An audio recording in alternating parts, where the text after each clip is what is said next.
अस्सलाम वालेकुम।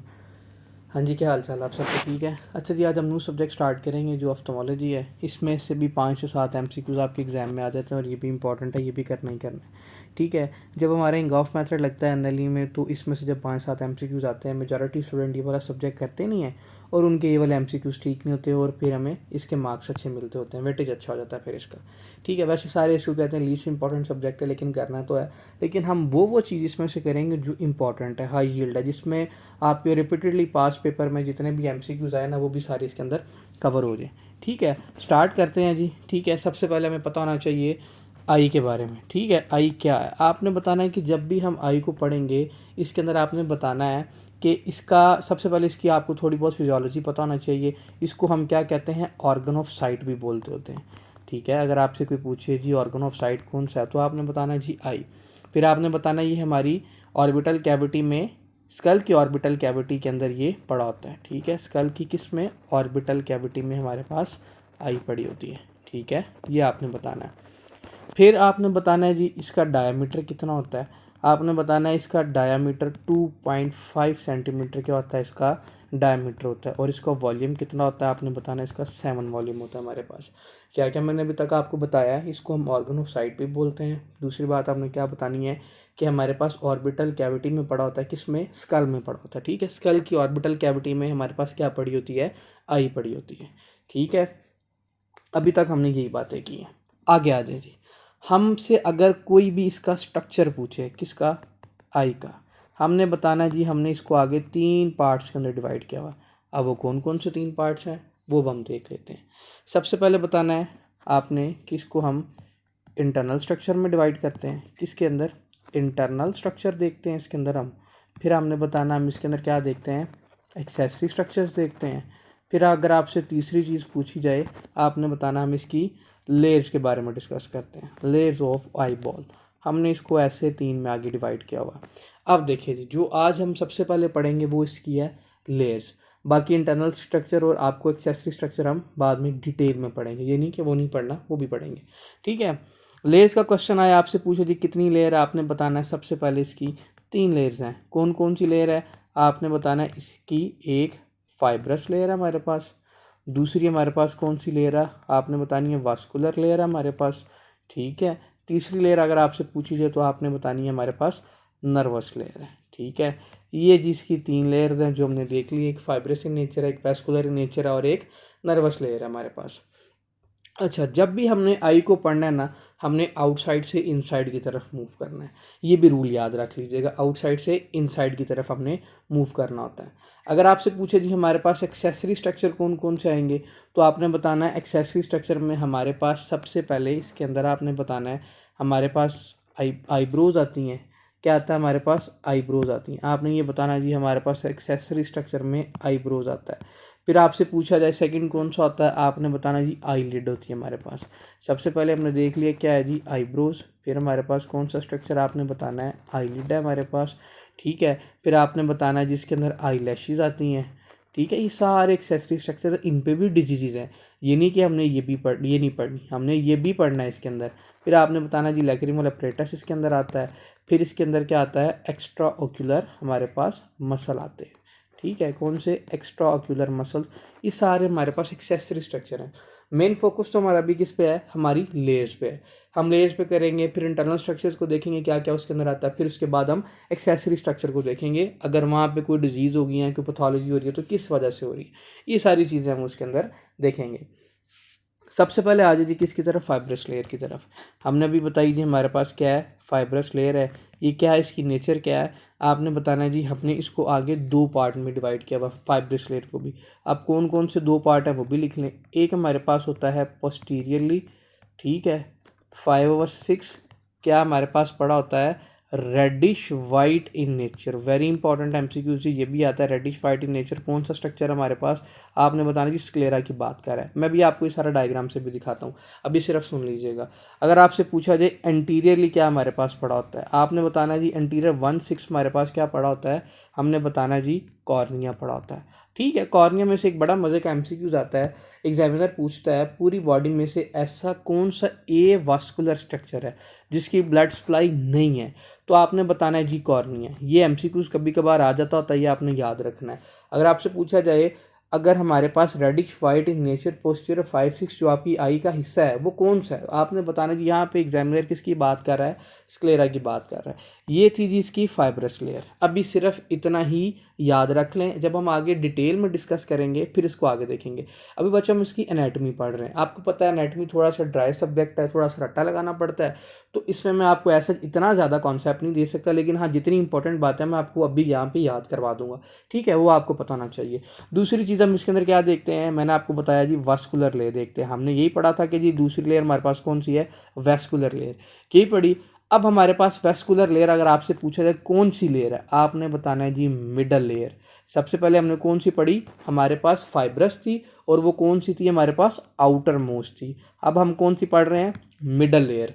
Middle layer के आगे इसको दो स्ट्रक्चर में इसने आगे डिवाइड किया हुआ है। ठीक है, अगर आपसे पूछे जाए मिडल लेयर में आता क्या है, वैस्कुलर इन नेचर तो है, ब्लड सप्लाई तो इसकी है, इसमें हमारे पास यूवियल ट्रैक आता है। ठीक है, अब यूवियल ट्रैक भी आगे दो चीज़ों से बना हुआ है। वो ऐसी कौन कौन सी चीज़ें हैं जिससे क्या होता है, यूवियल ट्रैक बनता है। आपने कहना है कि हम भी इसको आगे दो चीज़ों में डिवाइड करते हैं, एंटीरियरली भी डिवाइड करते हैं इसको, और पोस्टीरियर भी इसको डिवाइड करते हैं। हमने उसको भी पोस्टीरियरली किया था और एंटीरियरली किया था, इसको भी हम एंटीरियरली और पोस्टीरियरली क्या करते हैं, डिवाइड करते हैं। अगर आपसे पूछा जाए एंटीरियरली कौन कौन से स्ट्रक्चर आते हैं, आपने बताना जी एंटीरियरली हमारे पास किसमें, यूवियल ट्रैक में सिलरी बॉडीज़ आती हैं।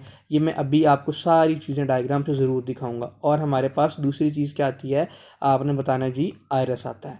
क्या क्या बताया, सिलरी बॉडीज़ आती हैं और आयरस आता है। अगर आपसे पूछा जाए जी पोस्टीरियरली क्या आपके पास पड़ा, तो आपने बताना है जी कोरोइड पर है। और कोरोइड किस नेचर का है, आपने बताना ब्राउन पिगमेंट वास्कुलर स्ट्रक्चर है। ठीक है, ब्राउन पिगमेंट वेस्कुलर स्ट्रक्चर है। ये सारी मोटी मोटी बातें अभी इसको सुन लोगे अच्छे से तो सारी याद हो जाएंगी। पहले मैंने बताया फाइब्रस लेयर है, वो क्या करती है, पोस्टीरियर 5-6, एंटीरियर हमारे पास कितनी होती है, 1-6 होती है। फिर मैंने बताया reddish white in nature, sclera हमारे पास होता है, कॉर्निया हमारे पास क्या होता है, ए वास्कुलर इन नेचर होता है। ये सारी बातें मैंने बता दी। फिर उसके बाद पढ़ा हमने सिलरी बॉडीज़, और हमने क्या पढ़ा, आरएस पढ़ा। यूवियल ट्रैक को भी हमने दो में डिवाइड किया।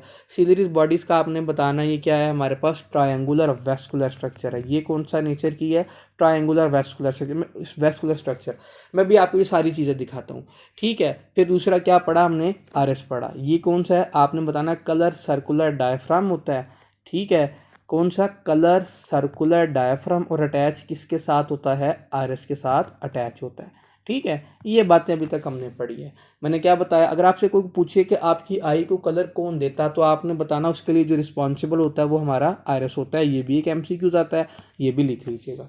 अब मैं आपको ये सारी चीज़ें किससे दिखाता हूँ, आपको डायग्राम से दिखाता हूँ। उससे पहले हम एक आखिरी लेयर रह गई है, हम उसको भी देख लें, जिसको हम क्या बोलते हैं, नर्वस लेयर बोलते हैं। ठीक है, नर्वस लेयर को भी देख लेते हैं जी, उसके अंदर क्या क्या आता है। आपने बताना है जो हमारे पास नर्वस लेयर होती है ये इनर मोस्ट होती है। क्या होती है, इनर मोस्ट लेयर होती है हमारे पास। और इसमें क्या प्रेजेंट होता है हमारे पास, बड़ा ही प्यारा स्ट्रक्चर, क्या, रेटिना पड़ा होता है हमारे पास। ये इसकी 3 लेयर हमने पढ़ ली। क्या क्या बताया, पोस्टीरियर बता दी, इंटीरियर बता दी, इनर मोस्ट लेयर कौन सी, रेटिना पड़ा होता है। आपने बताना रेटिना के आगे कितनी लेयर हैं, आपने बताना 10 लेयर। तो जब हम इसकी पढ़ेंगे ना पैथोलॉजीज, फिर मैं आपको बताऊंगा कि 10 लेयर्स कौन कौन सी इसके अंदर प्रेजेंट होती है। ठीक है, अभी बस इतना ही याद कर लें। अच्छा, एक और चीज़ मैं आपको यहाँ पे बताता हूँ, जब भी हमने रेटिना को देखना होता है ना, आपने बताना उसके लिए हम क्या करते हैं, रेटिनोस्कोपी करते होते हैं। क्या करते हैं, रेटिनोस्कोपी हम उसके अंदर कर रहे होते हैं रेटिना को देखने के लिए ना, रेटिनोस्कोपी करते हैं हम रेटिना को देखने के लिए। अच्छा, अगर आपसे पूछा जाए अगर आप रेटिनोस्कोपी कर रहे हो तो उसमें देख कौन कौन सी चीज़ रहे हो, आपने बताना है हम उसके अंदर एक मैक्यूला को देख रहे होते हैं, और दूसरा उसके अंदर हम क्या स्ट्रक्चर देख रहे होते हैं, ऑप्टिक डिस्क को देख रहे होते हैं। अभी सिर्फ नाम याद रख लें, कंफ्यूज होना, मुझे पता थोड़ा सा रफ है, रटा है, लेकिन कोई बात नहीं, अभी सिर्फ ये चीज़ याद रखें। ठीक है, मैंने क्या बताया कि हमारे पास जो नर्वस लेयर है इनर मोस्ट है वो हमारे पास रेटिना है। रेटिना को हम देखने के लिए रेटिनोस्कोपी करते हैं। रेटिनोस्कोपी पे हम कौन कौन से स्ट्रक्चर देखते हैं, एक हमने मैक्यूला देखना होता है, दूसरा हमने क्या देखना होता है, ऑप्टिक डिस्क देखनी होती है। ठीक है, अभी तक सिर्फ हमने इतनी बात की। अच्छा, अब कुछ बच्चे यहाँ पे परेशान हो रहे होंगे, हम इस तरह करते हैं, एक दफ़ा डायग्राम से देख लेते हैं हमने भी क्या क्या स्ट्रक्चर पढ़ा। मैंने सबसे पहले आपको क्या पढ़ाया था, लेयर्स ऑफ आई बॉल पढ़ाई थी। फाइब्रस लेयर में मैंने आपको क्या बताया, पोस्टीरियर हमारे पास क्या होता है, सेक्लेरा होता है, और एंटीरियरली हमारे पास क्या पड़ा होता है, हमारे पास कॉर्निया पड़ा होता है। ठीक है, ये देखें, ये जितना भी एरिया है ना, ये जो लाइन आ रही है सारी, आपने कहना जी ये हमारे पास क्या है, सक्लेर है। ये वाली सारी लाइन हमारे पास क्या है, सक्लेर है। ठीक है, ये सारी जो ब्लैक वाली लाइन है ये स्क्लेर है हमारे पास। दूसरी लेयर हमारे पास कौन सी है, आपने बताना है कि जो ये वाली लेयर है, ये देखिए जी, मैं इसको जूम करके दिखाता हूँ, ये मेरे पास क्या पड़ा हुआ है, स्क्लेरा पड़ा हुआ है। ये देखिए ये वाली लेयर सारी आई का अगर स्ट्रक्चर बनाए। इनर मोस्ट मैंने फिर आपको बताई थी, ये तो हमने क्या देखा, पोस्टीरियरली देखा। एंटीरियरली मैंने आपको क्या बताया था, इसके अंदर क्या पड़ा होता है, कॉर्निया पड़ा होता है। ये देखें, ये सारा हमारे पास क्या पड़ा हुआ, कॉर्निया पड़ा हुआ, ये सारा कॉर्निया वाला एरिया आता है हमारे पास। ठीक है, ये देखिए जो डायग्राम में लिखा भी हुआ, ये क्या है हमारे पास, कॉर्निया। पोस्टीरियरली हमने क्या देखा, सेक्लेरा देखा, और एंटीरियरली हमने क्या देखा बच्चों, हमने एंटीरियरली क्या देख लिया, कॉर्निया देख लिया। ये दो चीज़ें मैंने आपको क्या पढ़ाई थी, फाइब्रस लेयर में। फिर उसके बाद मैंने आपको क्या कहा था, हमारे पास वास्कुलर लेयर होती है। वास्कुलर लेयर में क्या होता है कि हमारे पास एंटीरियरली क्या होता है, सिलरी बॉडीज़, और क्या होती है, आयरस, और पोस्टीरियरली कोरॉइड होता है। ये देखें जी, ये देखें, ये हमारे पास लेंस पड़ा हुआ है, ये देखें ये लेंस है। ठीक है, ये लेंस के साथ ये हमारे पास क्या लगी हुई हैं, ये सिलरी बॉडीज़ लगी हुई हैं। क्या लगा हुआ है, सिलरी बॉडीज़ लगी हुई, जो मैंने भी आपको बताया। और बिल्कुल साथ इसके आरएस लगा हुआ है। आरएस आगे किसके साथ कनेक्ट होता है, ये प्यूपिल पड़ा हुआ है। ठीक है, अभी हम सेपरेट डायग्राम बना के भी देखेंगे। अभी सिर्फ ये जो मैंने आपको मोटी मोटी बातें बताई हैं ये याद रख लें। क्या क्या मैंने आपको बताया, इसके अंदर से आयरस होता है, सिलरी बॉडीज़ भी मैंने दिखा दी, ये लेंस पड़ा हुआ हमारे पास, ये हमारे पास क्या पड़ी हुई है, ये आरएस पड़ा हुआ, ये किसके साथ अटैच है, ये प्यूपिल है। और बिल्कुल प्यूपिल के पोस्टीरियरली पूछा जाए क्या पड़ा हुआ, आपने बताना है हमारे पास लेंस पड़ा हुआ है। ठीक है, लाइट आती है, ऐसे क्रॉस करती है, कॉर्निया क्रॉस करती है, एंटीरियर चैम्बर को क्रॉस करके, प्यूपल को क्रॉस करके, लेंस से सीधा किधर जाती है, ऑप्टिक डिस्क पे। और ऑप्टिक डिस्क आगे किसको बताती है, ऑप्टिक नर्व को बता रहा होता है। ठीक है, ये सारी एनाटॉमी थी जो हमने इसकी एक दफ़ा देख ली। मैंने आपको फाइब्रस लेयर भी दिखा दी, सेक्लेरा दिखा दिया, इसके अंदर मैंने आपको सिलरी बॉडीज़ दिखा दी, आरिस दिखा दिया। और जो ये हमारे पास पड़ा, ये जो छोटे छोटे ये देखना, ये कोरॉइड मैंने आपको क्या कहा था, ये वास्कुलर इन हमारे पास नेचर है, ब्राउन पिगमेंट होता है। ये सारा कोरॉइड यहाँ पे पड़ा हुआ। बेशक इसने स्क्रीनशॉट लेना है, इसका स्क्रीनशॉट ले ले, समझ भी आ जाएगी आपको। ठीक है, ये रट्टा ही है, इसको एक दफ़ा आपने रट्टा लगाना, आपको सारी समझ में आ जाएगी। ये सारी चीज़ें हमने इसके अंदर देख ली हैं। आगे आ जाए जी, अब देखते हैं जी किसकी तरफ, हम किसकी बात कर रहे थे, रेटिनोस्कोपी पे हम क्या क्या देखते हैं। अगर आपसे पूछा जाए, आपने बताना मेक्यूला देखते हैं, और दूसरी चीज़ ऑप्टिक डिस्क हम इसके अंदर देख रहे होते हैं। हमने बस अभी यही डिस्कस किया था। ठीक है, अच्छा, अब हमारे पास पता होना चाहिए कि जी बच्चों, अगर कोई आपसे एग्जामिनर पूछता है, आपने मुझे बता दिया जी हम रेटिनोस्कोपी पे क्या देखते हैं, मैक्यूला देखते हैं, और हम क्या देखते हैं, ऑप्टिक डिस्क देखती है। हमें कैसे पता चलेगा कि इसकी ऑप्टिक डिस्क में क्या मसला है, इसकी ऑप्टिक डिस्क ठीक है कि नहीं। बेसिकली ये क्लिनिकल का क्वेश्चन है, लेकिन मैं फिर भी आपको यहाँ पे बता दूँ, हम इसके अंदर ना रेटिनोस्कोपी पे अगर आपसे पूछे, तो कोई भी पूछे, हम इसमें 3C देखते हैं। अब 3C में क्या क्या आता है आपने बताना। हम इसका कलर देखते हैं, दूसरा हम इसके अंदर क्या देखते हैं, कॉन्टूर देखते हैं इसका, और तीसरा हम क्या देखते हैं, इसकी कपिंग देखते होते हैं। ठीक है, 3P याद रखना, वेरी इंपॉर्टेंट वाइवा का क्वेश्चन, कि रेटिनोस्कोपी पे हम क्या क्या देखते हैं। आपने बताना कलर देखते हैं, कॉन्टूर देखते हैं, और कपिंग। अब देखिए, अब इसको भी थोड़ा सा हम आगे लेके जाते हैं। कलर हमारे पास नॉर्मल क्या होता है, अगर हमारे पास नॉर्मल कलर नहीं है तो फिर इसके अंदर क्या इशू है। देखें, हमारे पास क्या होता है, पेल पिंक इन नेचर क्या होता है हमारे पास, किसका, रेटिना का कलर होता है। ये आपने पहली बात बतानी है।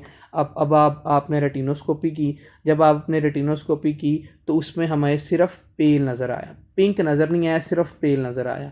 ठीक है, आपने कहना है कि इसका मतलब ये है कि इसके अंदर ऑप्टिक डिस्क की क्या होगी है, एट्रॉफी होगी है। क्या होगी है, ऑप्टिक डिस्क की एट्रॉफी होगी है। कॉन्टूर में आपने बताना है कि हमने क्या देखना है, इसका नॉर्मली क्या होता है हमारे पास, ओवल इन नेचर होता है। ठीक है, ओवल इन नेचर, अगर ये ओवल नहीं है, कब ओवल नहीं होता, जब आपका इंट्राक्रेनियल प्रेशर, जो आई के अंदर प्रेशर पड़ा होता है, वो क्या कर दे, इंक्रीज कर दे। इसका मतलब ये है कि अब ये क्या है, नॉर्मल नहीं है। इन शॉर्ट, आपने एक टर्म बड़ी सुनी होगी, अभी नाम उसका सिर्फ सुन ले, क्या, पेपिलिडीमा। पेपिलिडीमा क्या होता है कि जब आपका रेटिना ओवल इन शेप ना रहे, इंट्राक्रेनियल प्रेशर आपका बढ़ जाए। जब इंट्राक्रेनियल प्रेशर आई का बढ़ जाए तो उसकी वजह से क्या होगा, जो उसकी कंटूर है वो ओवल अब नहीं रहेगी, जो शेप है वो उसकी ओवल नहीं रहेगी। कपिंग में क्या देखते हैं, नॉर्मली ना हम कपिंग पे नॉर्मली डिप्रेशन देख रहे होते हैं ना, जब हम उसकी डायग्राम देखेंगे रेटिना की, उसमें एक ऐसे करके डिप्रेशन आती है, ठीक है। अगर तो उसकी 1/3 एरिया पे डिप्रेशन है, इसका मतलब ये फिजियोलॉजिकली क्या है, नॉर्मल है। हमारे पास फिजियोलॉजिकली भी क्या होती है, हमारे पास ये पड़ी होती क्या, कपिंग पड़ी होती है, डिप्रेशन पड़ा होता है। लेकिन अगर उसका 1/3 एरिया से ज़्यादा एरिया इन्वॉल्व हो रहा है, 1/3 से ज़्यादा एरिया इन्वॉल्व हो रहा है, तो बच्चों आपने इसके अंदर बताना है अब इसके अंदर क्या है, डिप्रेशन ज़्यादा आ गया है, और इस चीज़ को बताएगा कि इसका रेटिना अब ठीक नहीं है। ये सारी चीज़ें हमने इसके अंदर पढ़ी हैं, या आपने सारी याद रखनी है। अच्छा, जब मैं अभी आपको पढ़ा रहा था, जब मैंने आपको इसके स्ट्रक्चर लिखवाए थे, इसकी लेयर्स लिखवाई थी, मैंने कहा था इंटरनल स्ट्रक्चर का भी मैंने आपको वहाँ पे जिक्र किया था ना, तो लिख लें इंटरनल स्ट्रक्चर में क्या क्या आता है। इसके इंटरनल स्ट्रक्चर में आपने बताना है हमारे पास लेंस आता है, ठीक है। अब थोड़ा सा हम इसके इंटरनल स्ट्रक्चर को भी देख लें। इंटरनल स्ट्रक्चर में क्या क्या पड़ा होता है, हमने इसकी फाइब्रस लेयर भी देख ली, वास्कुलर लेयर भी देख ली, इसकी नर्वस लेयर भी देख ली। अब हम थोड़ा सा डिस्कस किसको कर लेते हैं, हम किसको करेंगे, अब थोड़ा सा लेंस को भी देख लेते हैं। लेंस किस नेचर का होता है, क्या क्या होता है, वो सारी चीज़ें। अभी मैंने आपको वो लेंस दिखाया था ना जो सिलेरी बॉडीज़ के साथ लगा हुआ था, और फिर मैंने आपको कहा था कि ये देखें जी सिलेरी बॉडीज़ आयरिस इसके साथ अटैच होता है। अभी मैंने सिर्फ अभी उनके नाम बताए हैं। जब हम कोई डिजीज़ पढ़ेंगे ना, जैसे अभी थोड़ी देर बाद हम ग्लाइकोमा पढ़ेंगे, ग्लाइकोमा जब हम पढ़ेंगे मैं उसको उसमें बताऊंगा कि सिलेरी बॉडीज़ का क्या फंक्शन है, आरएस का क्या फंक्शन है, उसके बाद जो हमारा पीछे लेंस पड़ा उसका क्या फंक्शन है। अभी सिर्फ आप इतना याद रख लें कि ये बायो कन्वेक्स इन नेचर होता है। वेरी इंपॉर्टेंट एमसीक्यूज, कभी कभी एग्जाम में ये भी आ जाता है कि लेंस की नेचर कौन सी है, आपने बताना बायो कन्वेक्स नेचर का हमारे पास क्या होता है, लेंस होता है, नंबर 1। दूसरी बात आपने बतानी है, ये क्या होता है, क्रिस्टलाइन इन नेचर होता है। क्या होता है, क्रिस्टलाइन इन नेचर होता है। और क्या होता है, ट्रांसपेरेंट क्या होता है हमारे पास होता है, ठीक है। क्रिस्टलाइन इन नेचर, ट्रांसपेरेंट होता है, ठीक है। फिर आपने तीसरी बात इसके अंदर बतानी है, इसके साथ एक लिगामेंट लगा होता है जो कनेक्टिव टिश्यू का बना होता है। आपने बताना है लिगामेंट ऑफ जेन्यूल्स। क्या बोलते हैं, लिगामेंट ऑफ जेन्यूल्स बोलते हैं। मैं अभी आपको ये सारी चीज़ें दिखा देता हूँ ताकि आप परेशान ना हो। मैंने क्या बताया कि लिगामेंट ऑफ जेन्यूल्स किसके साथ आगे अटैच होता है, आपने बताना जी सिलरी बॉडी के साथ अटैच होता है, ठीक है। कनेक्टिव टिश्यू की नेचर का ये होता है। आपने बताना है कि क्या होता है, ये bio convex in nature lens होता है, क्रिस्टलाइन होता है, ट्रांसपेरेंट इन नेचर होता है। फिर आपने बताना लिगामेंट ऑफ जेन्यूल जिसके साथ अटैच होते हैं। देखें फॉर एग्जांपल ये मैं ऐसे करके रफ सी डायग्राम बना दूं, ये मेरे पास लेंस है, ठीक है। यहाँ पे ऐसे करके मेरे पास क्या होगा, लिगामेंट ऑफ जेन्यूल अटैच होगा। फिर इसके साथ आगे ऐसे सिलरी बॉडीज़ अटैच होंगी। और ये अभी जब हम डिजीज़ को डिस्कस करेंगे फिर आपको ये सारी बातें समझ आ जाएंगी। अच्छा, एक ना बड़ा मज़े का क्वेश्चन आता है कि हमारे पास अगर फॉर एग्जांपल किसी पेशेंट के अंदर ना हम अपवर्ड डिसलोकेशन ऑफ लेंस देखें। सबसे तो पहले एग्जाम में ये पूछा जाता है कि अपवर्ड डिसलोकेशन ऑफ लेंस हम किसके अंदर देखते हैं, तो आपने बताना है अपवर्ड डिसलोकेशन ऑफ लेंस हम मार्फन सिंड्रोम वाले पेशेंट के अंदर देखते हैं। Very important MCQs, double tick कर लें, समझ ना भी आए कोशिश कर रहा हूँ आपको समझ आ जाए, ठीक है। क्योंकि थोड़ा सा ड्राई सा है, एनाटॉमी सब्जेक्ट है, तो जाहिर सी बात है अब आपको रट्टा तो लगाना पड़ेगा। आपने बताना अपवर्ड डिसलोकेशन हो जाए अगर लेंस की, तो हम इसको क्या बोलते हैं, मार्फन सिंड्रोम बोलते हैं, ठीक है। अब मार्फन सिंड्रोम में होता क्या है, आपने बताना है जो लिगामेंट ऑफ जेन्यूल्स होते हैं ना, जो कनेक्टिव टिश्यू के बने होते हैं, ठीक है। क्या, लिगामेंट ऑफ जेन्यूल्स, इनका मसला होता है। जब लिगामेंट ऑफ जेन्यूल्स का मसला होगा तो क्या होगा, ये जो सिलरी बॉडीज़ हैं ये सही तरह इसके साथ अटैच नहीं होंगी। जब सिलरी बॉडी सही तरह अटैच नहीं होगी, जो लेंस ने इसको होल्ड करके रखा था, किसको, ये इसने लिगामेंट ऑफ जेन्यूल्स ने क्या किया था, लेंस को होल्ड करके रखा था। क्या अब ये होल्ड होगा, बिल्कुल नहीं होगा। तो जब ये होल्ड नहीं होगा तो थोड़ी सी लेंस की डायरेक्शन ऊपर की तरफ नहीं हो जाएगी, इसीलिए हम कहते हैं इसको अपवर्ड ऑफ, क्या बोलते हैं, अपवर्ड डिसलोकेशन ऑफ लेंस बोलते होते हैं। समझ आ गई ये वाला पॉइंट बच्चों, क्या पर डिसलोकेशन ऑफ लेंस किसके अंदर देखते हैं, मार्फन सिंड्रोम के अंदर देखते हैं। फिर अगर आपसे पूछे क्यों देखते हैं, आपने बताना जो लिगामेंट ऑफ जेन्यूल्स हमारे पास होता है वो अटैच होता है सिलरी बॉडीज़ के साथ और लेंस को होल्ड करके रखता है। अब इसके अंदर लेंस सही तरह होल्ड नहीं होंगे, जब लेंस सही तरह होल्ड इसके अंदर नहीं होंगे तो मुझे ये बताएं अपवर्ड नहीं होगा, वो आपने बताना है जी अपवर्ड हो जाएगा, ठीक है। ये हमने थोड़ा सा किसको डिस्कस कर लिया, लेंस को भी डिस्कस कर लिया। अच्छा, अब थोड़ा सा और डिटेल में चलते हैं। अगर आपसे पूछा जाए कि लेंस का काम क्या है, आपने बताना है ये आगे हमारी ना आई को दो स्ट्रक्चर में डिवाइड करता है, एक करता है पोस्टीरियर कंपार्टमेंट में, दूसरा किस में करता है एंटीरियर कंपार्टमेंट में करता है। अगर आपसे पूछा जाए पोस्टीरियर कंपार्टमेंट में क्या पड़ा होता है आपके पास, तो आपने बताना है हमारे पास पोस्टीरियर कंपार्टमेंट में वेरी इंपॉर्टेंट एमसीक्यूज हमारे पास विट्रस जेल पड़ी होती है, ठीक है, ताकि फ्रिक्शन ना प्रोड्यूस हो और आपकी आई साइट बिल्कुल ठीक रहे। अगर आपसे पूछा जाए एंटीरियर कंपार्टमेंट में क्या पड़ा होता है, आपने बताना है जी एंटीरियर कंपार्टमेंट में हमारे पास एक्वस ह्यूमर पड़ा होता है, ठीक है।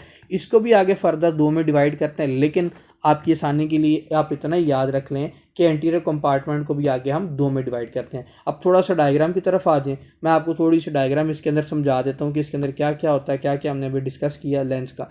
ये देखें बच्चों, ये इसका लेंस पड़ा हुआ है, ठीक है, और ये इसके साथ क्या अटैच है, ये देखें, ये लिगामेंट ऑफ जेन्यूल्स है, ये वाला लिगामेंट ऑफ जेन्यूल है जो मैंने अभी आपको बताया। ये देखें मैंने नीचे यहाँ पे लिखा हुआ है लिगामेंट ऑफ जेन्यूल, ये देखें।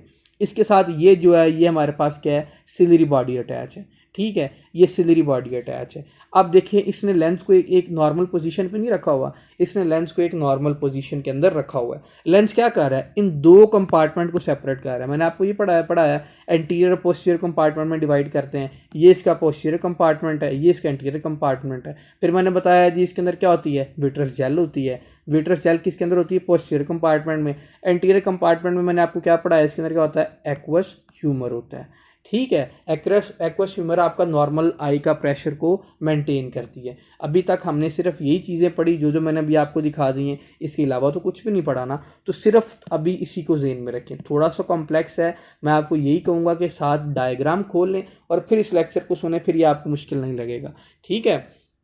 अच्छा, अब हमारा जो मेन टॉपिक है ना वो है जी एक्वस ह्यूमर, ठीक है। एक्वस ह्यूमर की थोड़ी सी फिजियोलॉजी देख लेते हैं, फिर इसको हम देखते हैं जी इसके अंदर अगर किसी के अंदर बढ़ जाए तो कितना, बढ़ जाए तो क्या डिजीज़ होती है। नॉर्मल एक्वस ह्यूमर हमारे पास कितना होता है, 10 से लेके 2 mmHg होता है, मिलीमीटर ऑफ मर्करी होता है। ये इसका नॉर्मल लेवल है, ये आपको पता होना चाहिए, फिर ये आपको डिजीज़ की समझ में आएगी, ठीक है। अब आपने बताना ये क्या करता है, हमारे इंट्रा ओक्यूलर प्रेशर को मेंटेन करके रखता है। अब देखें, अब हमने इसको भी अब आगे 3 में डिवाइड किया है कि ये प्रोड्यूस किधर से होता है, फिर अपने हमने बताना है इसका कोर्स क्या है, किधर किधर ये जाता है, और ये ड्रेन किधर करता है। ये तीनों इंपॉर्टेंट क्वेश्चन है वाइवा के, ये भी आपने याद रखना है। सबसे पहले हमने बताना है जी ये हमारा किससे प्रोड्यूस होता है, ये हमारा जो सिलरी बॉडीज़ होती है ना, वहाँ पे हमारे पास वेसल्स पड़ी होती हैं, ये उधर से क्या होता है हमारे पास प्रोड्यूस होता है, ठीक है। जब भी हाइड्रोस्टैटिक प्रेशर इंक्रीज करेगा, हाइड्रोस्टैटिक प्रेशर क्या करता है, फ्लूइड को निकालता है किससे, वेसल्स के अंदर से, ठीक है। हाइड्रोस्टैटिक प्रेशर इंक्रीज हुआ, फ्लूइड की वेसल से हमारा क्या निकला, हमारे पास हमारा एक्वस ह्यूमर निकला, ठीक है। क्या निकला, एक्वस ह्यूमर निकला। ये इसकी प्रोडक्शन है किससे हो रही है, सिलरी बॉडीज से। क्या करती है, सिलरी बॉडीज़ की वेसल से हमारे पास एक्वस ह्यूमर की प्रोडक्शन होती है। कोर्स क्या है, इसने आगे किधर जाना है, आपने बताना है। ये क्रॉस करेगी किसको बच्चों, प्यूपिल को क्रॉस करेगी, प्यूपिल को क्रॉस करेगी। प्यूपिल मैंने अभी आपको दिखाया था किधर होता है, और जाएगा किधर आगे, एंटीरियर चैम्बर में जाएगा, ठीक है। उसको फिल करेगा जाके, किसको, एंटीरियर चैम्बर को फिल करेगा। फिर आपने बताना है इसकी ड्रेनेज क्या है, आपने बताना है इसकी ड्रेनेज ये है कि हमारे पास ना एक केनाल होती है जिसको हम क्या बोलते हैं, canal of Schlemm. Very important MCQs, canal of Schlemm. उधर हमारे पास क्या पड़ा होता है, ट्रेबिकुलर मैशवर्क ऑफ कैपिलरीज, छोटी छोटी कैपिलरीज पड़ी होती हैं। ये उधर जाता है, वहाँ पे ड्रेन होता है, आगे हमारे पास जाता है एक्वस वेन में, और फिर ये आगे ड्रेन करता रहता है, ठीक है। ये सारी एपिसिक्लेरल वेन में फिर ये आगे जाता है, ये सारी इसकी ड्रेनेज है। इसमें से क्वेश्चन नहीं पूछेंगे, जब भी पूछेंगे ये कैनाल ऑफ श्लेम से पूछेंगे, ठीक है। जब हम ग्लोकोमा पढ़ेंगे उसके अंदर क्या करता है, इंट्राओक्यूलर प्रेशर इंक्रीज कर जाता है। जब आपका इंट्राओक्यूलर प्रेशर इंक्रीज कर जाएगा तो क्या होगा, दो तरह के होते हैं, एक होते हैं ओपन, एक होता है हमारे पास क्लोज एंगल ग्लूकोमा, ठीक है। उसके अंदर बताऊंगा कि जब ग्लूकोमा हो रहा है क्लोज एंगल में क्या होता है, ओपन में क्या होता है। अभी सिर्फ इतना याद रख लें कि जब भी इंट्रा ओक्यूलर प्रेशर बढ़ेगा तो उसकी वजह से क्या हो जाएगा, ग्लाइकोमा हो जाएगा उस पेशेंट के अंदर, ठीक है। ये सारी बातें हमने पढ़ी हैं। अभी मैं आपको ये वाला भी डायग्राम से दिखा देता हूँ। आज के लिए सिर्फ आप इतनी डायग्राम पढ़ें क्योंकि ये इंपॉर्टेंट है, ये आपको तब भी समझ में आएगी, ठीक है। देखें जी, अभी हमने क्या पढ़ा, अभी जो हमने पढ़ा हम वो देख लेते हैं एक बार कि हमने क्या क्या इसके अंदर पढ़ा है। ये देखें, मैं आपको भी दिखाता हूँ जी इसके अंदर हमने क्या क्या पढ़ा है।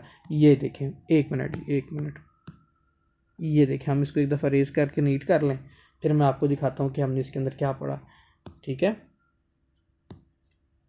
ये देखें,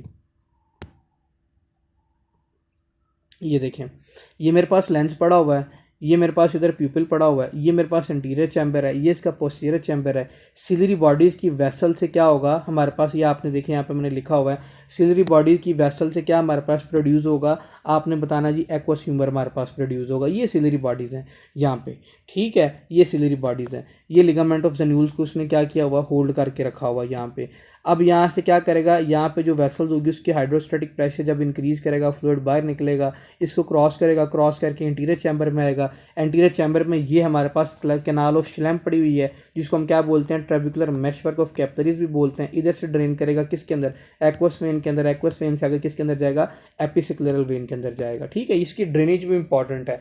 अब जब इसकी ड्रेनेज ना हो तो इंट्राऑक्यूलर प्रेशर बढ़ जाता है, तो जब इंट्राऑक्यूलर प्रेशर बढ़ जाएगा तो हम उसको क्या बोलेंगे, ग्लाइकोमा नहीं बोलेंगे, उस पेशेंट के अंदर क्या होगा, ग्लूकोमा नहीं बोलेंगे उसके अंदर, आपने बताना जी ग्लूकोमा हो रहा है उसके अंदर। फिर मैंने आपको क्या बताया जी इसके अंदर और क्या होता है, मैंने इसके अंदर आपके साथ डिस्कस किया, और इसके अंदर ये होता है कि इस पेशेंट के अंदर ये देखें जी अपवर्ड डिसलोकेशन ऑफ लेंस हो जाती है, जिसको हम क्या बोलते हैं, मार्फन सिंड्रोम बोलते हैं। क्यों, क्योंकि जो हमारे पास लिगामेंट ऑफ ज़न्यूल यहाँ पड़ा होता है वो सही तरह काम नहीं करता, वो मार्फन सिंड्रोम वाले पेशेंट के अंदर सही बनता नहीं है, जिसकी वजह से लेंस अपनी जगह पे नहीं रहेगा, वो अपवर्ड ऊपर की तरफ चला जाएगा, जिसको हम क्या बोलते हैं, हम अपवर्ड डिसलोकेशन ऑफ लेंस देखते हैं। ये इसका स्क्लेरा पड़ा, ये क्रोइड पड़ा, ये रेटिना पड़ा, ये भी पढ़ लिया। विट्रस जेल क्या होती है वो भी पढ़ लिया। ये क्या करती है, आई के अंदर वो प्रेशर को मेंटेन रखती है। फिर हमारे पास एक आगे एक्वस ह्यूमर होता है, ये भी प्रेशर को मेंटेन रखता है। अगर ये बढ़ जाए तो क्या होता है, ग्लाइकोमा होता है इस पेशेंट के अंदर। मुझे पता है थोड़ा सा रफ है, लेकिन आपने अभी करना तो है, ये इंपॉर्टेंट है। ठीक है, ये सारी बातें आपको पता नहीं चाहिए।